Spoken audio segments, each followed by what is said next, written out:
زمین کے اوپر عاجزی سے رہنا سیکھو، زمین کے نیچے سکون سے رہ پاؤ گے۔ اچھا انسان معافی جلدی مانگ لیتا ہے اور معاف بھی جلدی کر دیتا ہے۔ دو باتیں عقل کا عیب ہیں، کہنے کے وقت چپ رہنا اور چپ رہنے کے وقت بولنا۔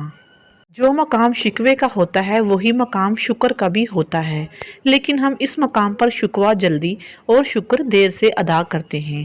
ہر بات میں خیر ڈھونڈا کریں اور الحمدللہ کہنے کی عادت کو اپنا لیں۔ صرف دو لوگ آپ کو صحیح طرح سمجھ سکتے ہیں، ایک وہ جو آپ کے حالات سے گزرا ہو اور دوسرا وہ جس کو آپ سے شدید محبت ہو۔ ایک دفعہ آپ کو اپنا غم بانٹنے کے لیے کاندھا تو میسر نہیں ہوتا، لیکن سجدہ کرنے کے لیے زمین ہر وقت میسر ہے، اور آپ اپنا دکھ اللہ پاک سے ہر وقت بانٹ سکتے ہیں۔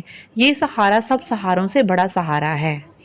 لوگ خودی اور انا میں مبتلا ہیں، روزی کی فکر میں لگے ہیں مگر روزی دینے والے سے غافل ہیں۔ محبت یہ نہیں کہ ایک دوسرے کو ذہنی مریض بنا دیا جائے، بلکہ محبت تو ایک دوسرے کی تھکاوٹیں سمیٹ لینے کا نام ہے۔ انسان ہر چیز کے بغیر رہ سکتا ہے، لیکن اپنا دکھ اللہ کو بتائے نہیں رہ سکتا، کیونکہ اللہ ہی تو سکون عطا کرتا ہے۔ دنیا والوں کے دروازے کیوں کھٹکھٹاتے ہو، جا اپنے دل کا دروازہ کھٹکھٹا۔ جب تم کسی میں عیب دیکھو تو اسے اپنے اندر تلاش کرو، اگر اسے اپنے اندر پاؤ تو اسے نکال دو، یہی حقیقی تبلیغ ہے۔ تمہاری نیت کی آزمائش اس وقت ہے جب تم کسی ایسے انسان کی مدد کرتے ہو جس سے تمہیں کسی چیز کا فائدہ نہ ہو۔ عزت کرو ان لوگوں کی جو اپنی مصروفیات میں سے آپ کے لیے وقت نکالتے ہیں، لیکن محبت کرو ان سے جو آپ کی خاطر ساری مصروفیات بھی ترک کر دیتے ہیں۔ بعض دفعہ زندگی میں ایسا ہوتا ہے جس چیز سے آپ کو سب سے زیادہ نفرت ہوتی ہے وہ نہ چاہ کر بھی سب سے زیادہ برداشت کرنی پڑتی ہے۔